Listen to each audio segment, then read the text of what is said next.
Hello, welcome everybody. Thank you for being here.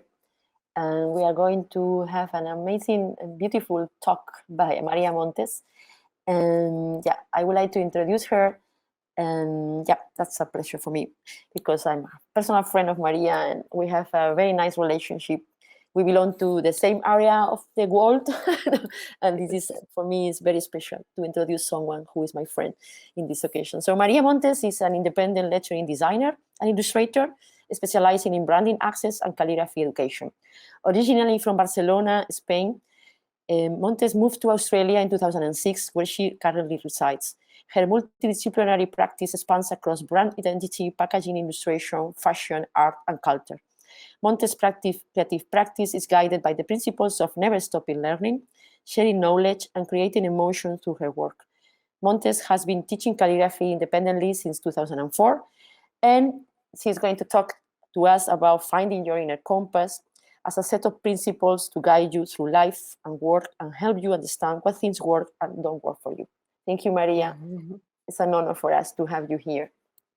Thank you so much, Laura. It's amazing to have you on the other side, but so close at the same time. Yeah, it's very good to see you here, and it's a privilege to be here. Thank you. So I will ask now to our technical team to play your recording. Thank you. Hola, my name is Maria Montes. I'm an independent lettering designer and educator, specialized in branding assets and calligraphy education. My presentation today is called Finding Your Inner Compass, and it was born in the middle of 2020 while most of us were at home for a long period of time, probably asking yourself if you're doing still what is important to you, if it really matters, the choices and your priorities are still aligned. So I hope this presentation is going to help you get started or keep going into your introspective journey. The first part of the presentation, I feel that is applied to any designer in the visual communication field. And the second part of the presentation is going to be focused on lettering, which is a lot of my practice. So I'm now going to be sharing the screen. And I'll start the presentation by giving you a short background about myself. So I'm originally from Barcelona, and I moved to Australia in 2006 to learn English and work as a graphic designer. The plan was always being in here 2 to 3 years and then move to New York City, but life happened. And 6 years later, I became a permanent resident. And after 10 years, I became an Australian citizen. My journey in Australia wasn't easy at all. I faced a lot of challenges. I felt extremely alone and isolated as I didn't have any friends or family and I didn't speak the language. But it's been one of the best decisions I have ever done in my career and in my life. It's been 15 years on this island. And I have to say that probably the presentation I'm giving you today completely started in 2006 when I landed here and materialized in a written article last year. But being by myself on this island gave me the mental space to question what I wanted and ask myself who I was. So let's go into the presentation. So the first point I want to cover here is what is actually an inner compass. So an inner compass is a set of principles to guide you through life and work and to help you understand what things work and what things don't work for you. It is a set of tools to help you answer yes or no in life and your creative practice. And I say life and work because for me, I find it very difficult to separate because they constantly feed from each other. But not everyone is like that. So I just want to make a point that everything I'm going to talk to you today is from this perspective where I find that these two are constantly feeding from each other. So this set of tools can help you answer some of the following questions. What are your core principles? Do you have clear values? What works for you? What things you don't want to do? Where do you want to go? An inner compass doesn't show up. It is a constant and ongoing self-reflective practice combined with mapping, planning, analyzing and reevaluating what is important for you. And this will be constantly evolving depending on your priorities, life circumstances, and projects. I feel like finding your inner compass can help you answer some of these questions. Are you a designer who wants to work for a big agency or a small studio? Would you rather be a freelancer? Do you have the privilege of choosing? Because not everyone is in a position to choose. And this brings me this point, which is stability versus flexibility. Personally, I'm an independent designer, and I think one of the most positive things about being independent is the flexibility.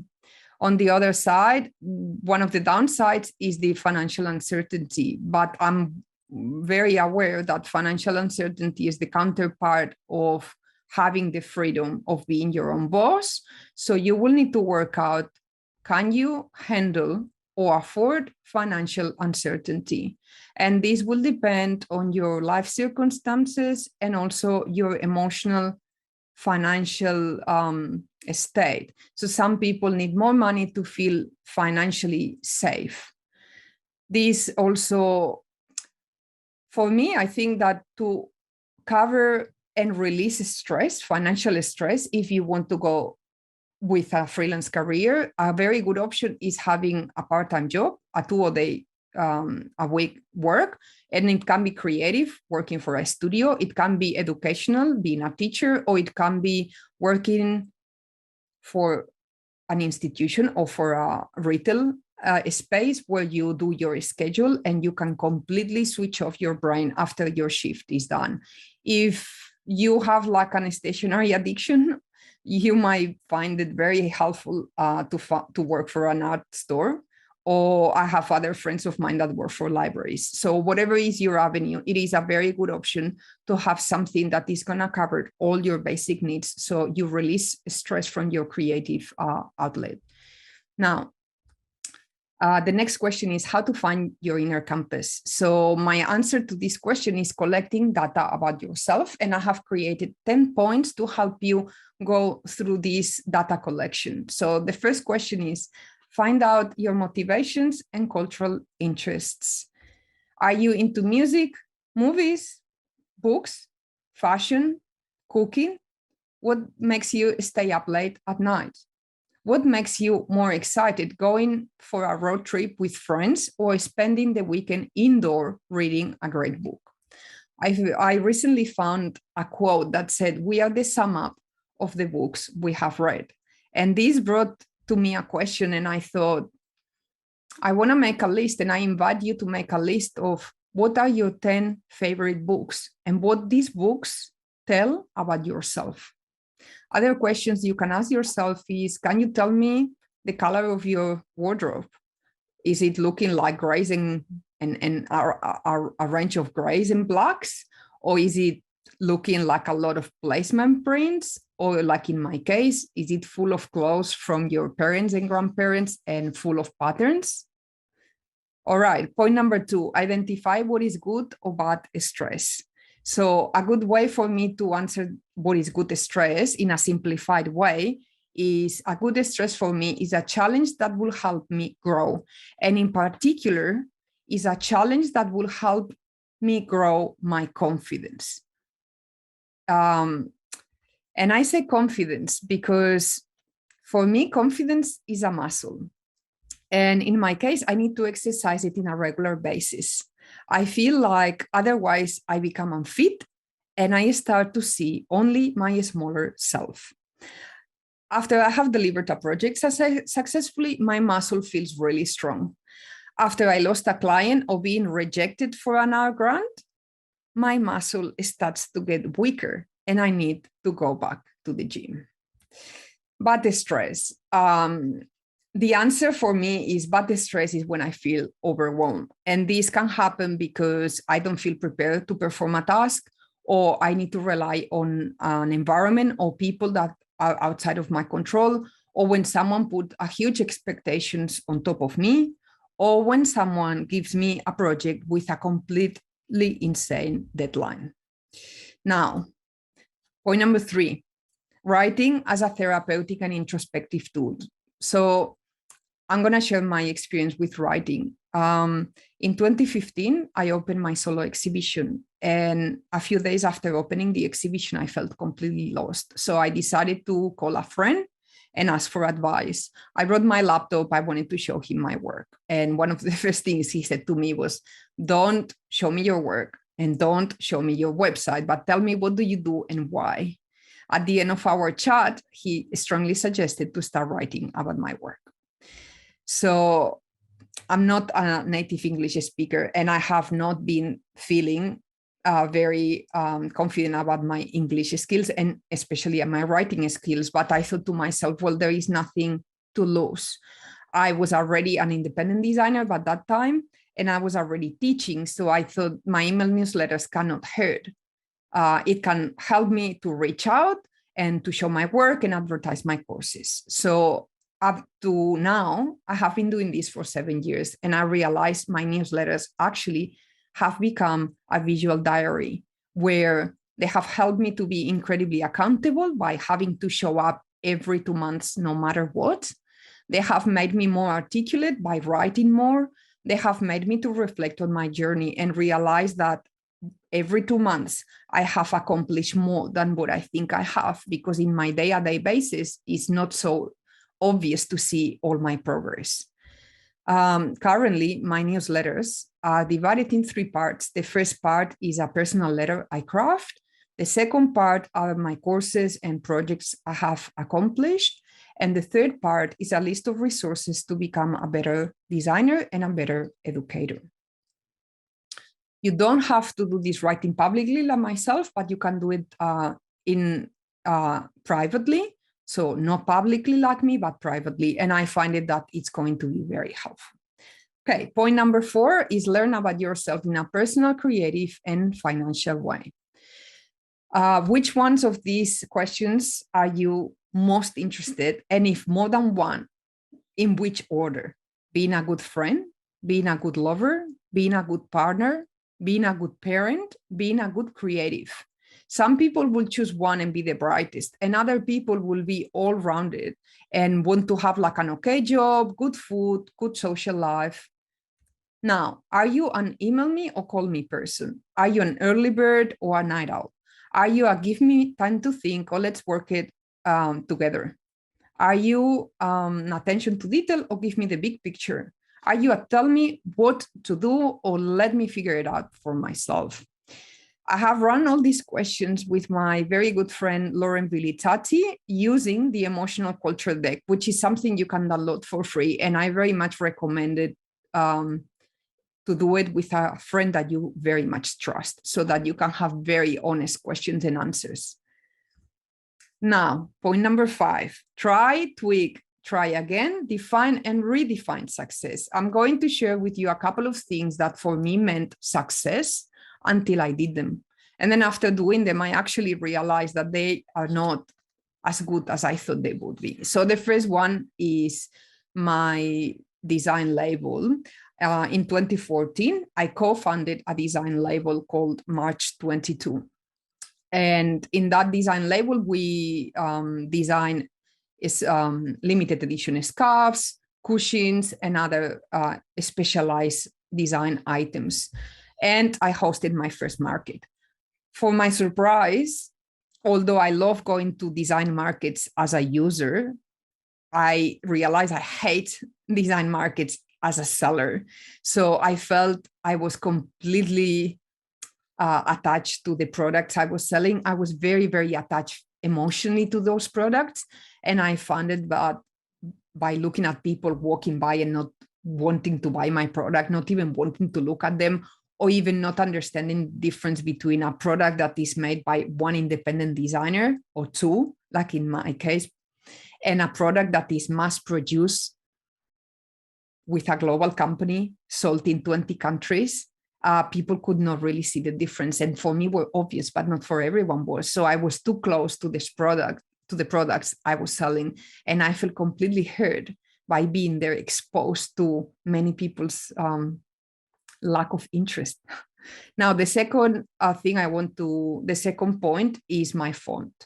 So this is another experience I've had that have taught me a lot of what I thought success might mean and what I felt when I accomplished the project. So since I first studied typeface design, I had always been very interested and almost obsessed to publish a font independently. So Typodarium emailed me, which is a typographic publication based in Germany, in 2017, and asked me if I wanted to be part of their special golden edition calendar. And of course, I said yes.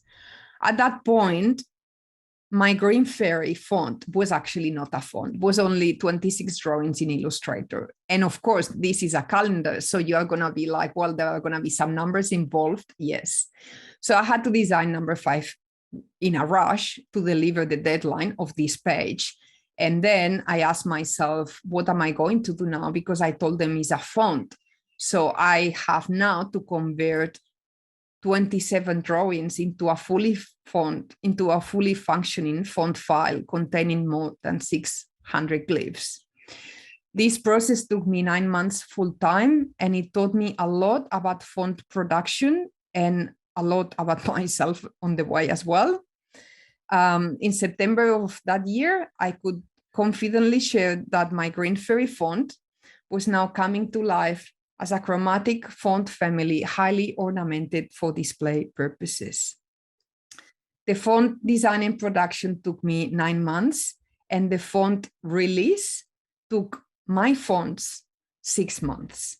So it took them 6 months to answer whether yes or no they wanted to accept my project and grant me as an independent font foundry. So the whole process took nearly a year and a half, and it's taught me a lot about font design. And I can say after that, I felt like I have experienced a sort of font hangover for over 2 years. And what I thought it was going to be the most amazing feeling ever, I have been feeling a very different feeling from it.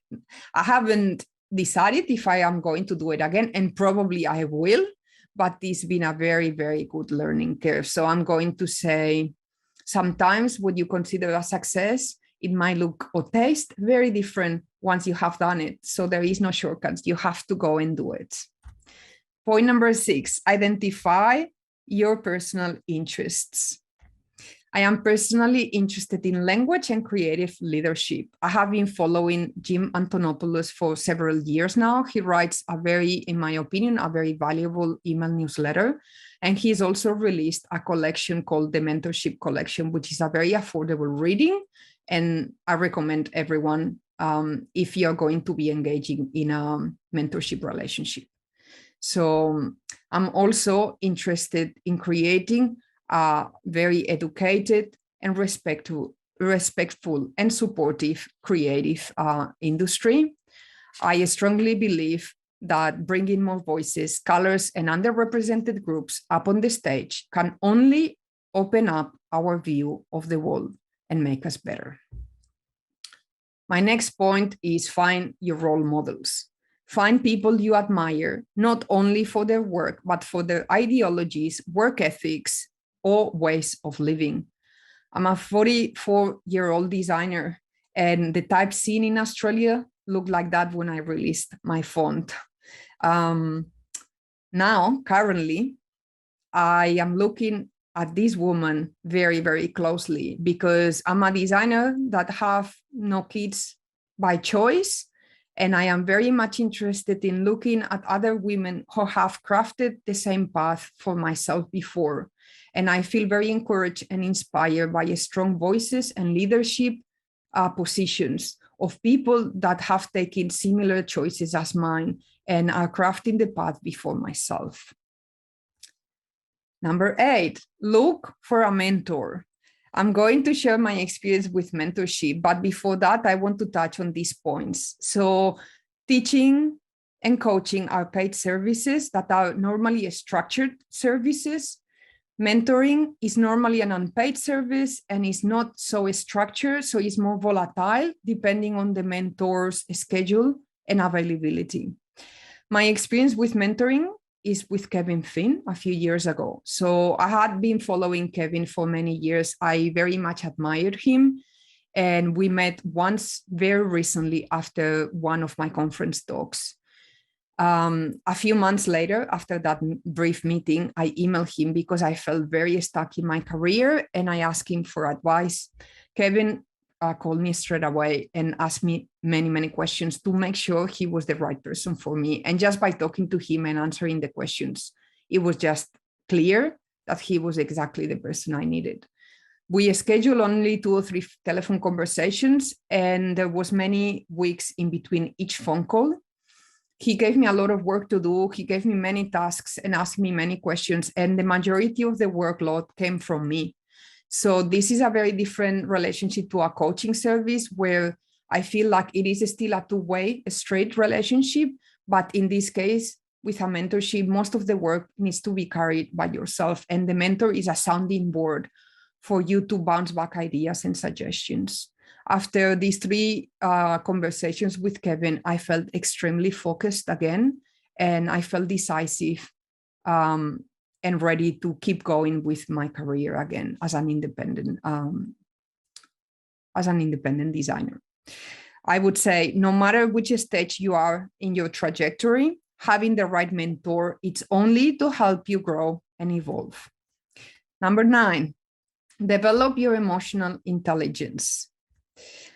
Why am I doing this? Because of fear? Because you think you're not good enough? Because you want people to think you're this or that type of person? Are you your worst enemy or your best friend? Are you dealing with perfectionism?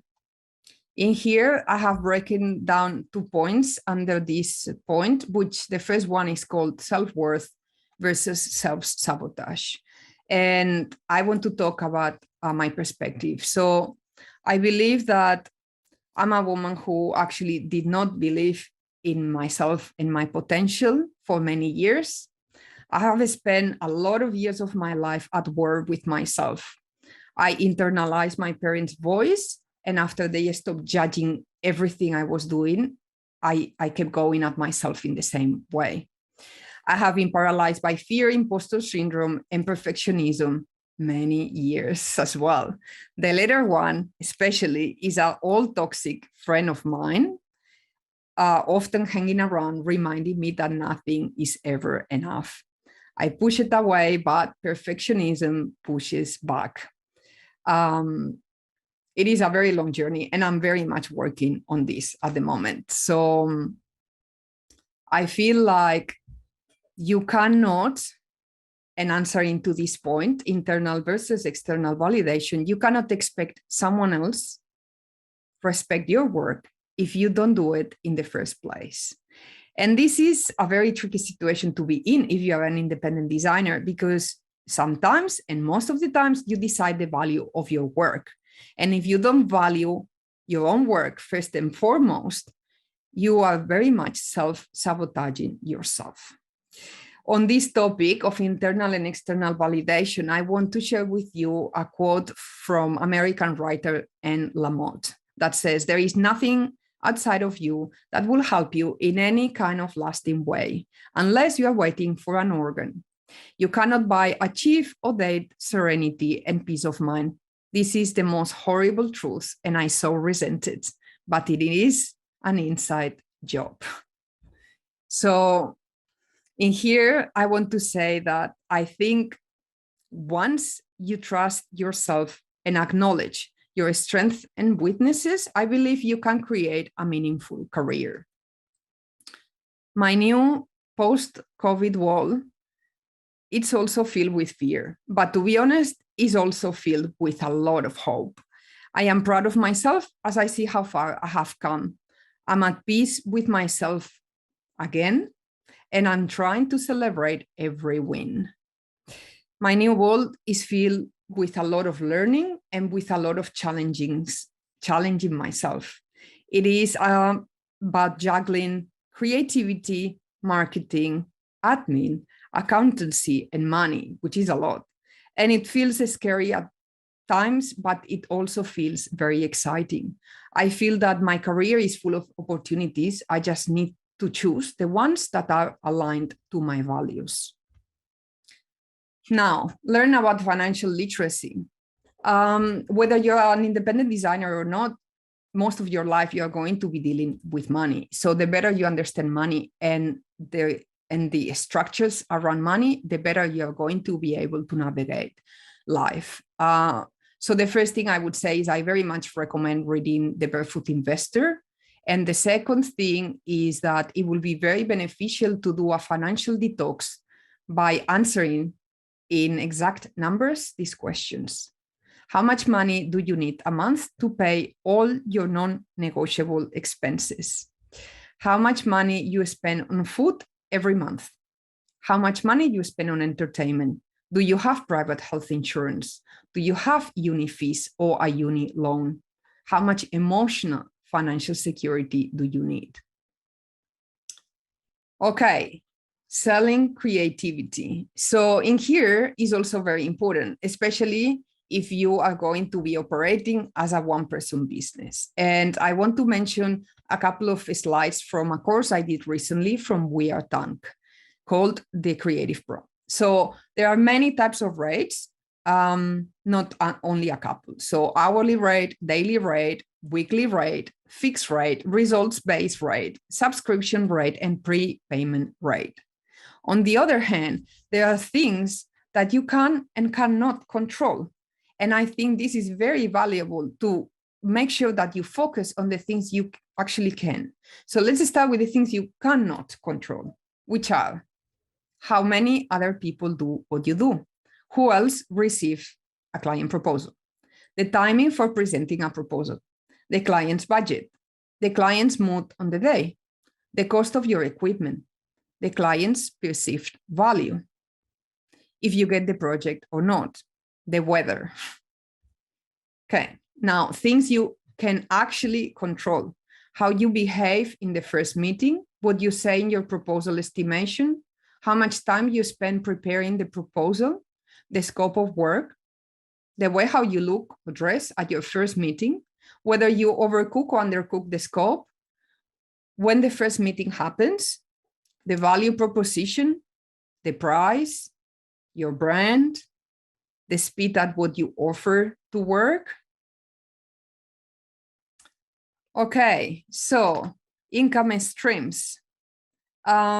It's very important for me to understand, and I think for everyone being independent, to understand that working for a client is not the only way to generate income. You can sell products, license designs, receive book sales, book royalties or font royalties. You can teach for an institution or independently, or you can combine them both by layering your income resulting in passive and active revenues. So an active revenue would be creating your freelance folio and sending examples of your work to clients to outreach and find clients to engage you for projects. A passive income will be, for example, a licensing portfolio where everything is for sale. And you can also receive passive income by font royalties, book sales, pre-recorded courses, classes by subscription or flat rate. You can also have YouTube or Patreon memberships and other things. So a very good position to be is actually layering a passive and income streams so you feel in a very strong position or a stronger position. Now, this second part of the presentation is going to be focused a lot on lettering because it's a lot of my major practice. So what I call content and context. If you're generating personal work, what you say on your personal work, it's very important because it's an extension of who you are and what you are interested in. Also, the context does matter a lot because it's going to help you to narrow down the type of outcome or the medium of this outcome. For example, is there a specific lettering style you want to specialize in? Can be illustrated lettering. Can be you only want to do a script lettering. Can be you only want to do black letter. Or can be you want to have a big range of outcomes. You will find some designers will have a really strong voice and a type of work very easily identifiable. And you will find other designers which have a very, very wide range of toolbox or palette where they want to answer different voices from different clients in different areas. So that's the first question. The second question is there a medium in particular you want to focus on? For example, lettering for murals, indoor or outdoor murals.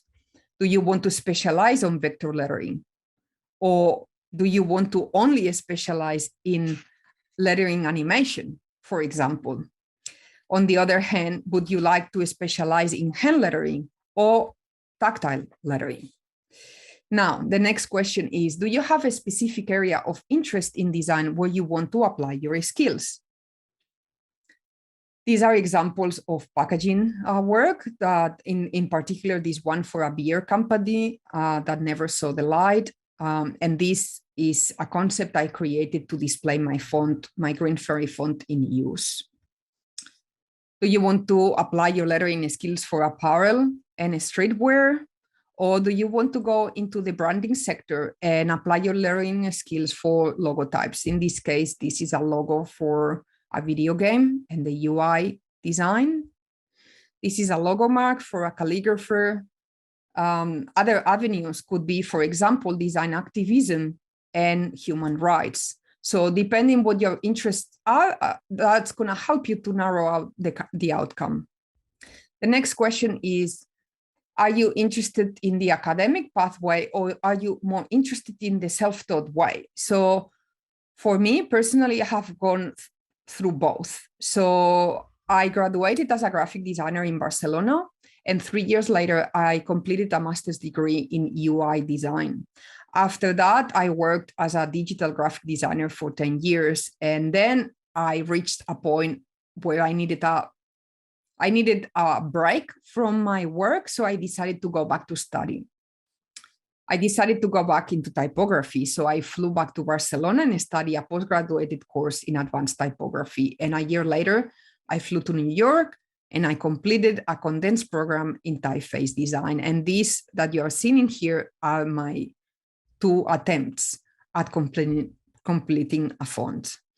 Then I came back to Melbourne and I was looking for work, and a project came to my door. A very good friend of mine called Laura Piera emailed me and told me that she needed someone to work to create textile designs. And I told her, but I know nothing about textile design. And she said, I know that, but I also know that you can do it. Do you want to do it?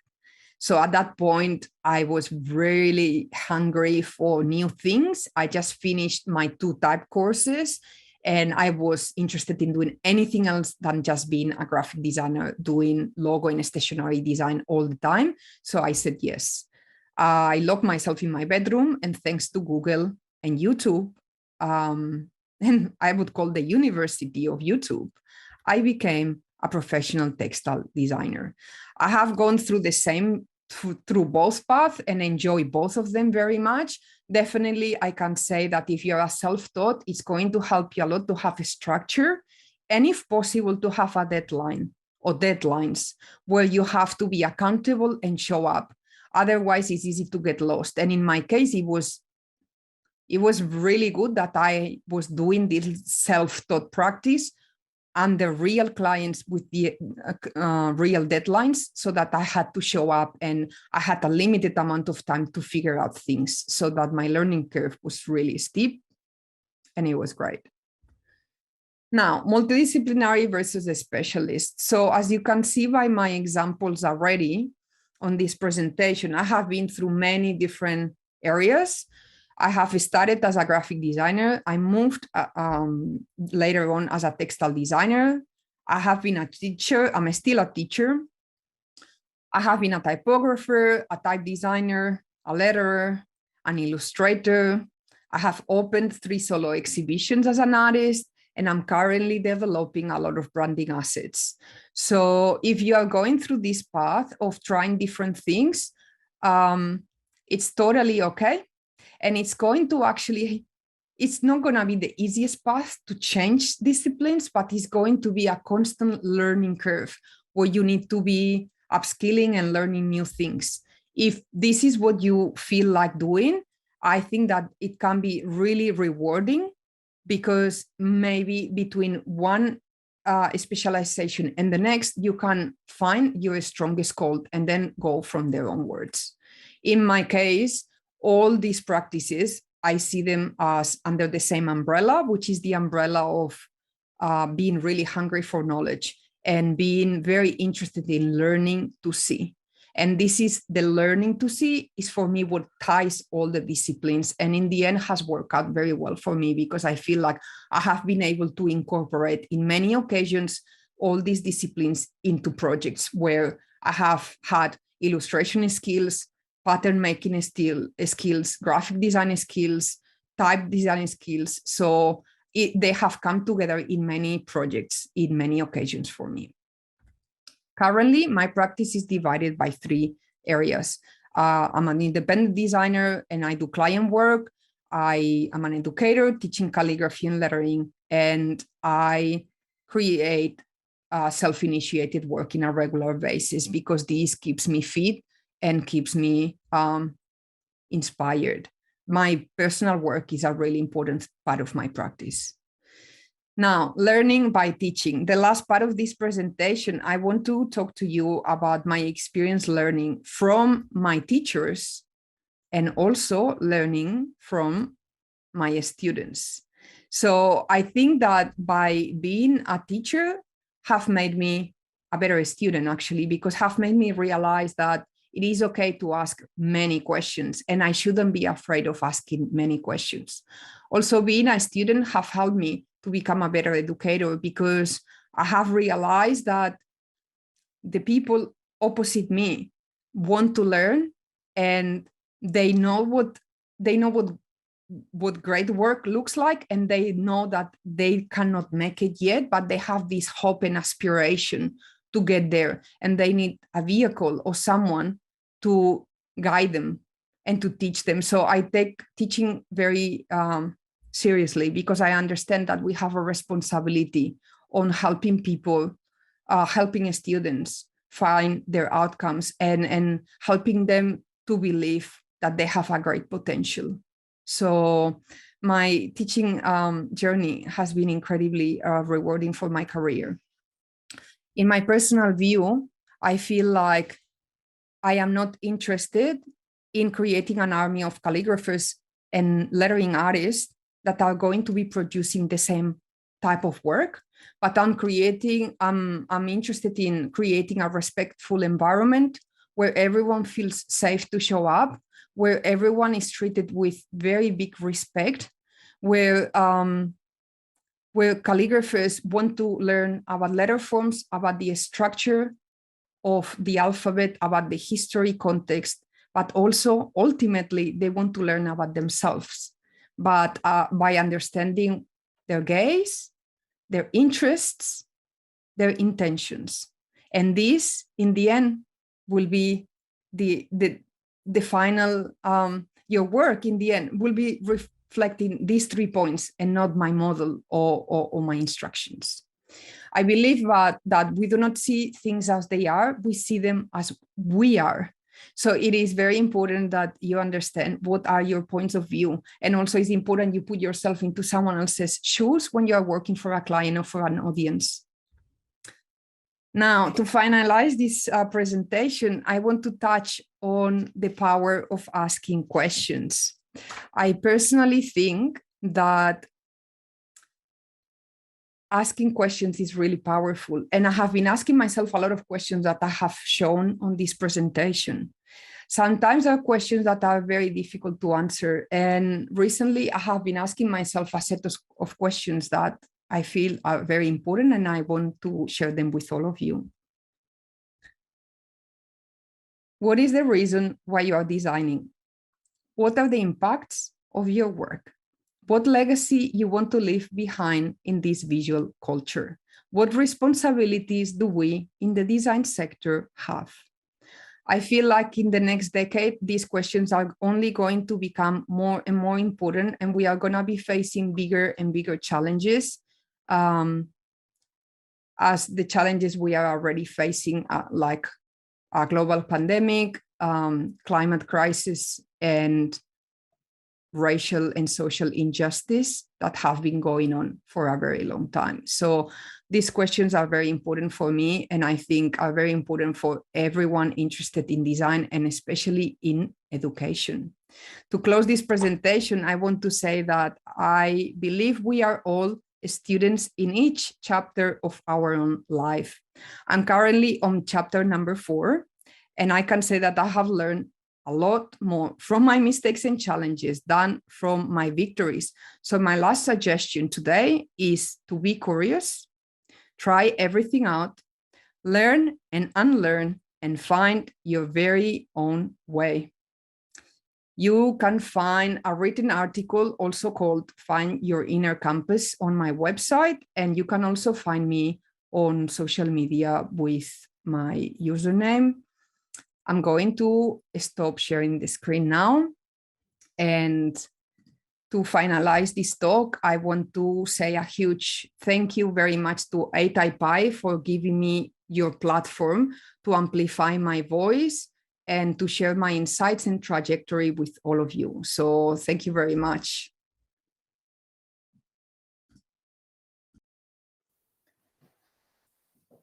Wow. Wow. Laura, would you like to say something first? My God. I mean, having you in ATypI is the good thing. My God. My God, Maria. Oh, you should make a book. Or, I don't know. Yeah, I have been thinking about it actually. Or chapters of books, or I don't know, your own lecture channel, like whatever. Is amazing. I mean, it's so great. Thank you so much. You see, thank you. incredible the structure, how you speak, all the structure of your talk, all the points, how you go through them with all this enthusiasm and this energy you have. You know, it's really amazing. Philosophy is amazing, super. I'm so happy. I mean, remember that you will have the opportunity to rewatch the talk of Maria in our YouTube channel. So I think it will be a great opportunity. I also will rewatch it because there's a lot. Also, when you say, no, to finish, I'm going to say the power of asking questions. And it's another lecture in itself, you know. I mean, all these questions. We have some comments on the room chat. Please, if you have questions, go to the chat with the question mark, because then we collect the questions from there. But still, there's a very nice comment from Irma Pushkarevic, and she says, "A really inspiring talk. Thank you so much for sharing your views and experiences. You are one of my virtual mentors, and I have been following and admiring your work and philosophy for several years. I first stumbled upon your work when I registered at Typism. I very much enjoyed the podcast episode you did with Martina Flor and your views on education and teaching. It helped me reflect on my personal teaching philosophy. My question relates to establishing your creative community when you are doing a career change. If you don't have an intermediate group of people that you can reach from feedback and personal creative growth of lettering, do you have any suggestion how to reach community which is so very much virtual and vast at the moment?" Yeah, that's a very good question. Thank you so much for the super nice and generous comment. Community. I feel community is very important. I feel it's really important you bounce back ideas with other people. It is also like I don't consider myself super young anymore, although I'm not old, but you know, I'm not in my 20s or 30s, but I feel like it's very good that you have points of views and community around you that are maybe from different perspectives. So younger people as well as older people, to diversify your points of view. I mean, with COVID, life has changed a lot. So I would say in the past, if you could meet people in person is really rewarding too. So find out who in your city is doing similar things that you're interested in, if it's lettering, and try to make an effort in reaching out. There are guilds that I'm sure you have, like graphic design guilds, and try to reach out to people and go to every event that is remotely connected to what you're interested in. COVID life means online. And yes, online is not the same, you know, it has goods and bad things like everything, but let's grab the good things. the good thing is you can connect with anyone, anywhere, like this conference talk. You can reach out to people that are miles away, and you can still very much connect.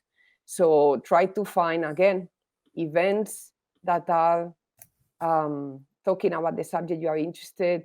Try to reach out to maybe associations like Alphabets, where there is a strong community. They also offer mentorship for free. They also, obviously, mentoring normally, it is for free unless it's a coaching service. Alphabets have a lot of activities going on. They have a very, very alive Slack channel, which would love to follow up, but sometimes it's hard for me to follow, but I love it. Connect with people that you admire, and normally these people are very generous, so they might put you in touch with other people so that you slowly are connecting the dots, because in the end, lettering or type or letter forms in general is pretty niche, as in you don't find many letterers outside on the street when you go and buy a coffee, so it is a large community, but in itself is a small world. So once you start connecting the dots, you start reaching out to many places. Hopefully this will make you feel closer to other people. So open up and show your work or ask for advice, and slowly connecting the dots.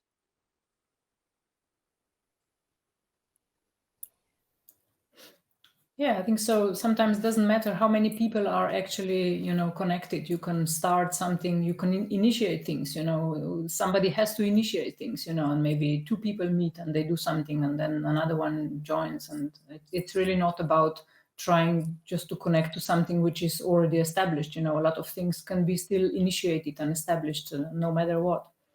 Absolutely. Yeah, absolutely.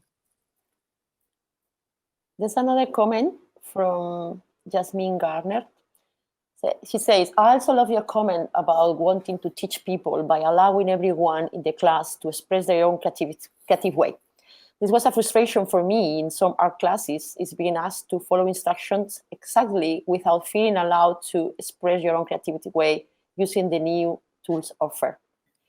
So yeah, of course, I think teaching has evolved as well. We are not, I think teachers and students don't have this hierarchy as we had when we were kids, or at least this is how I feel it.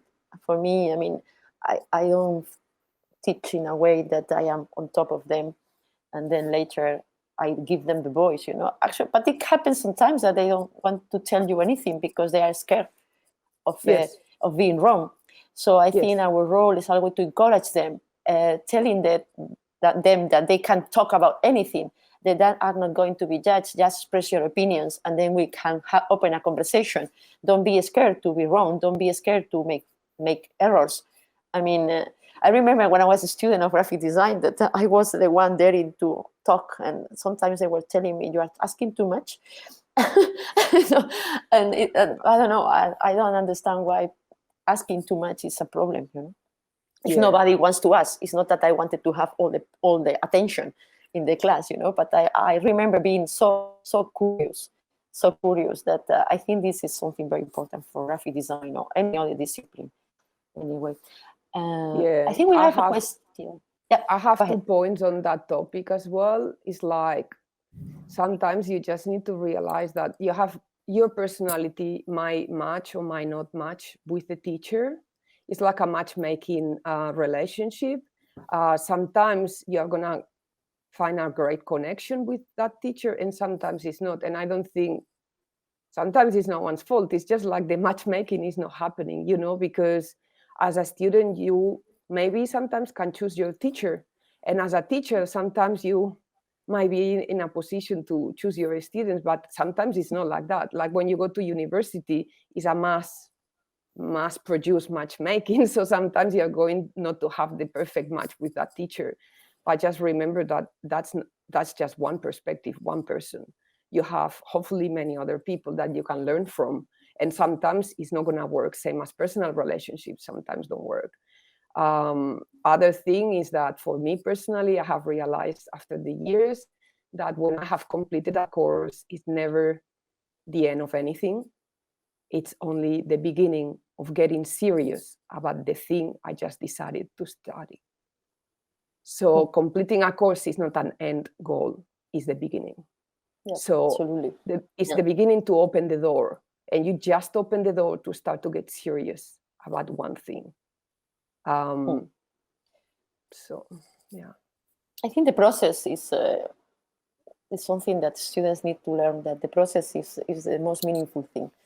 I mean, not the final thing, you know. Yeah. I mean, but going through process, sometimes they feel so insecure. It's normal.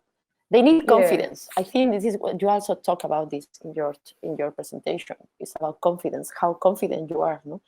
But I don't know, it depends on the culture. You know, Maria, perfectly, in Spain, we are raised to be confident. I know, you know? And I don't consider myself confident either. No, so that's why it's part of the presentation, because I have, this topic is big for me because I am working on this on a daily basis. But on this topic, I also want to say that for me, being a student, what you said, Laura, about being curious, to me, being curious is one of the best things you can be. But on the second part is, by definition, being a student means that you are in a vulnerable position because you understand you don't know. And you also want to know. So by being in a vulnerable position, definitely does not make you confident. And of course, that's why you are there, because you want to learn.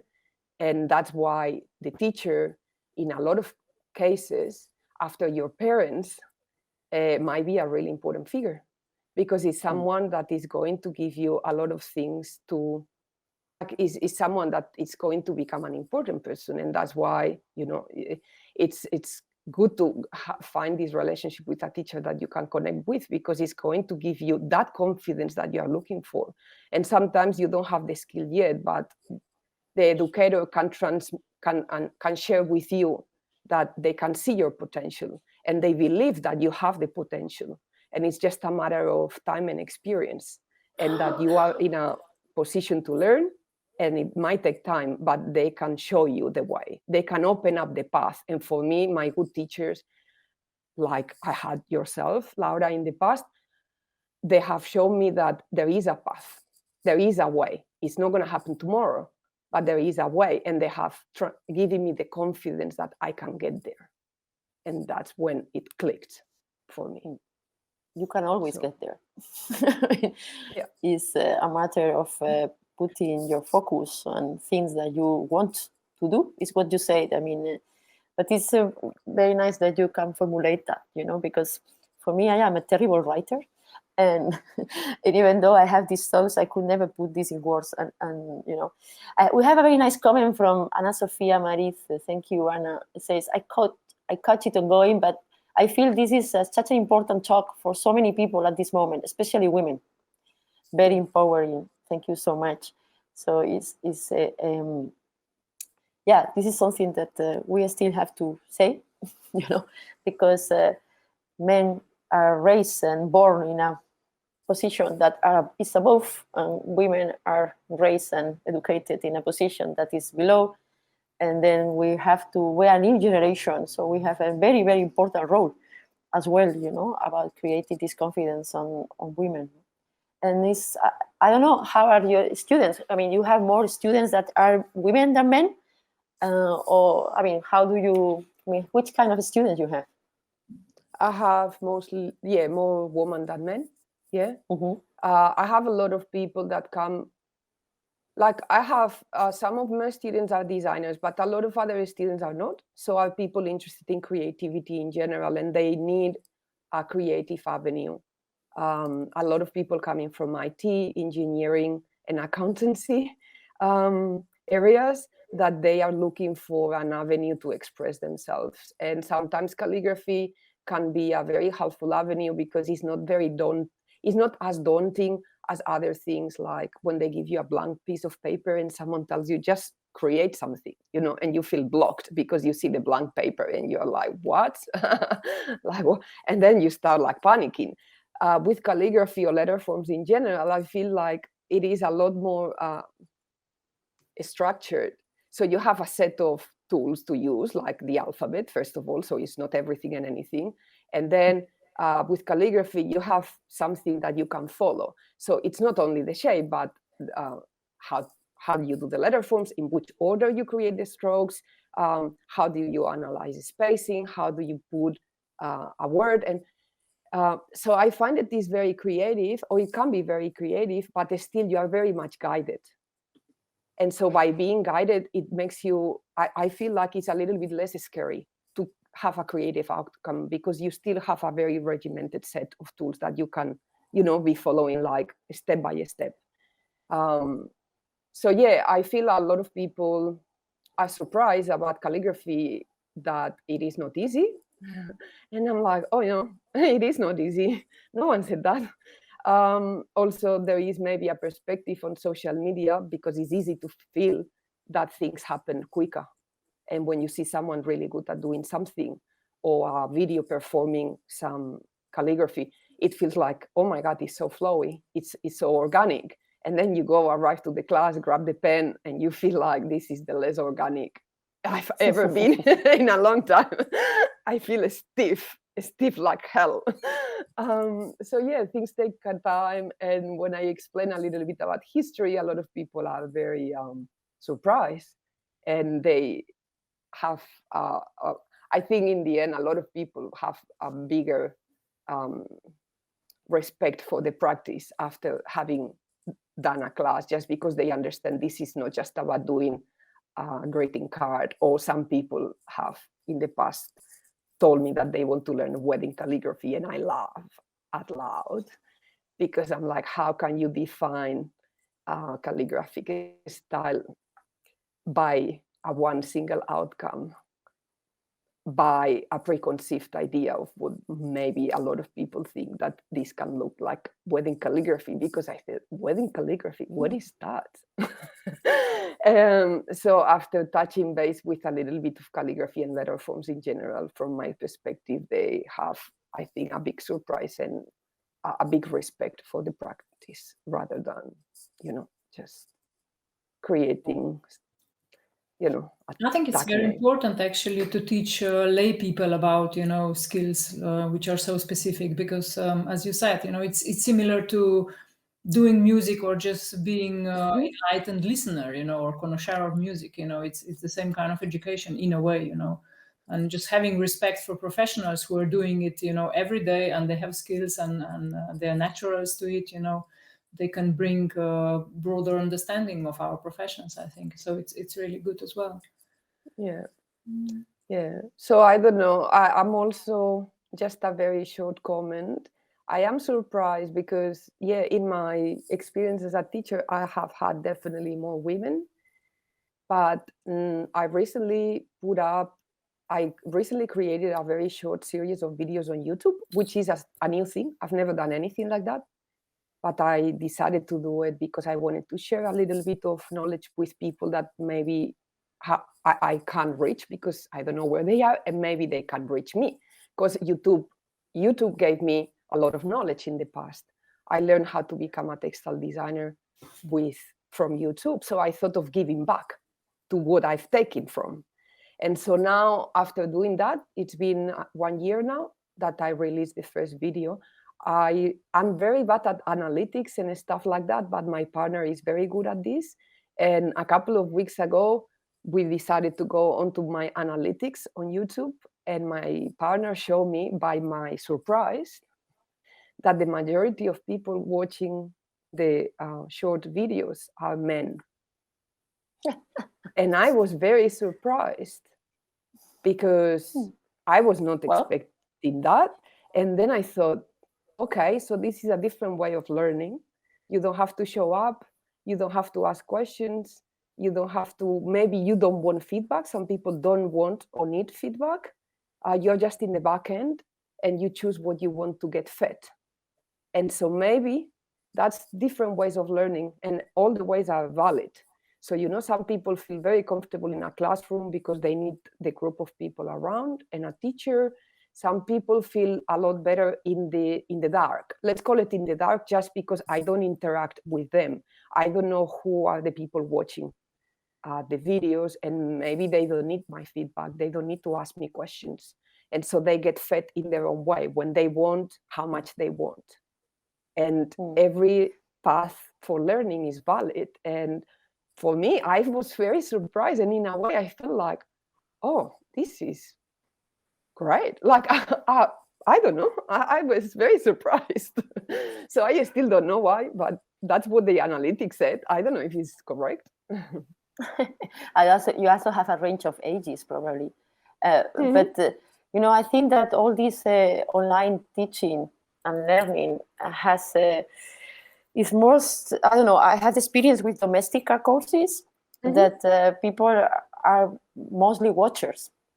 And when you are proposing a course that you have to work, like hands-on, as is the case with my course on typotons, people don't do that.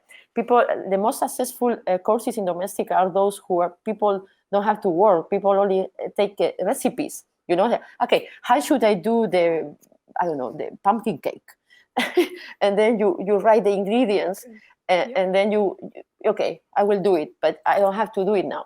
So those courses about how to mix typefaces, how to deal with your business, how to, people go there, they watch a formula, and they don't have to practice it. But at the same time, if you don't practice it, how are you going to get the knowledge, But all these courses about, okay, you have to mix a sans and a serif, and people say, okay, I sans serif, But I don't know. I mean, I talk with the people of Domestica about this, and they say that, mostly the most successful courses is where people only have to watch, and that's it, not practice anything. So maybe all these men that are watching you, they want to learn from you, but they don't want to interact with you because they only want to get your ideas. But anyway, I mean, we still have to do it because if we want to do it, why not? And they only want to watch, but why not, Yeah. But you are sharing your knowledge, and this is a very generous thing, and this is what we get. I mean, we feel it, and we feel that we have to do it, and that's it. If we are only watching, because they are only watching. Or also, a lot of teachers, they watch your teaching online, and they apply your ideas into their own teaching. But this is a cycle. So, and you also look at others, and you get inspired by others, or other people are inspired by you. So we are on this, and this wheel, that getting inspired, and so we are part of it, and so that's it. Yes, it's beautiful to share knowledge, and you receive, and in the end, you want to give back. So it's part of. It's a very nice part of the design community. Yeah. Absolutely. This is why we are together here tonight. Yes, absolutely. And with Petra as well. She's a teacher as well. So we know perfectly what we're talking about. I don't know, Petra. Petra? What do you teach, Petra? Oh, at the moment I'm teaching theoretical and historical classes only. Visual communications history. So it's not very popular by students, of course. And they also prefer, just to be fed knowledge, as you said. It's nice when I'm lecturing, but doing research is harder, of course. But I think they can learn much more if we are interacting and I'm teaching them on the go. It's also much more fun for me to explore with them together. So it's a constant struggle, and I think we teachers usually forget, that students have to be motivated as well, especially for certain areas. We know that they're useful for them, but they might not know yet, So I find it always funny when students come back to me after 5 years after they graduate, and they were, I remember when we were talking about this, and at the lectures, But they need time to process, and they need time to find it useful, actually, later maybe in their career.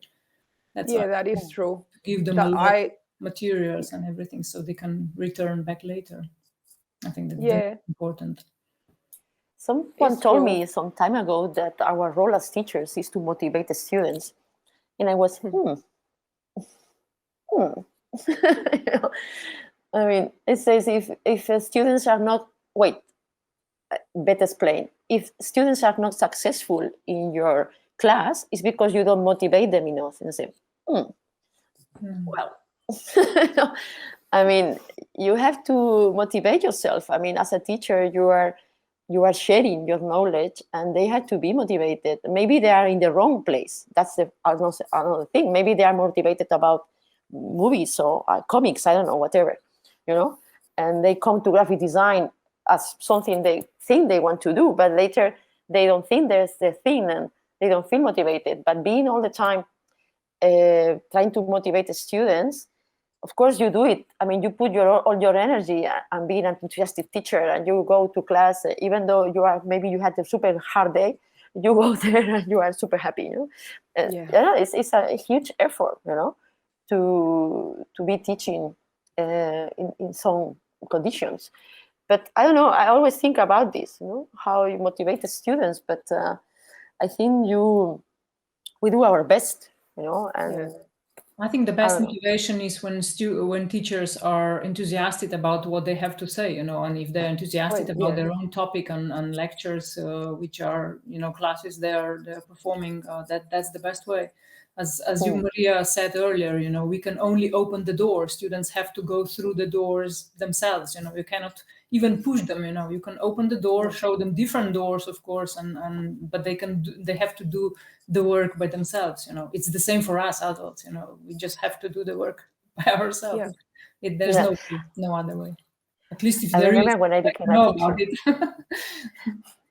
I think the same. I think most of the times passion is contagious, and when they see you passionate about what you are teaching, it's very hard not to feel it.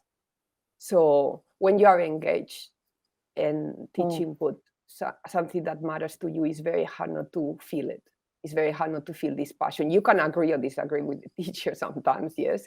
You can agree or disagree with some statements or some ways, but the passion is there, and it's very difficult not to feel it when it comes from the teacher. But yes, sometimes, you know, it's different when you have a class of 10 than when you have a class of 100, definitely. So yes, the dynamics are different, like nothing to do. But yeah, passion is very hard not to feel. We have a great comment from Irma Pusharevic. Maybe, I don't know, Irma, we would love to have you here in the chat because your comments are super great. I don't know if we should move to the hanging out room. I don't know how is there.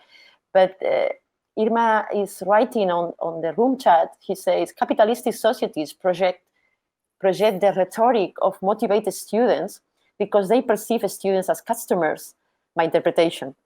So I think that research history by Petra and process by Laura are key points of learning process. So I think it's a really great comment. Thank you, Irma. Thank you so much.